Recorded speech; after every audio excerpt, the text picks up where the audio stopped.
કારણ કે આ મારો ઈ ગાફમાં બેઠેલો સુરવીર છે ભાઈ. હા મારા ઈ ગાફમાં બેઠેલા મારા નરસિંહ દાદા છે. કદાચ મારા ગાફના સીમાડાની માલપા કદાચ કોઈ વાજડું આવે, કદાચ કોઈ ચોરી કરવા આવે.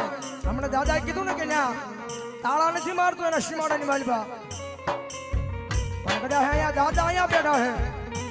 પણ કદાચ કોઈને ખતરો કરવો હોય તો કરી દેજો. ના ગાફના સીમાડાની માલપા કદાચ ચોરી કરવા પરિયાણ માંડો,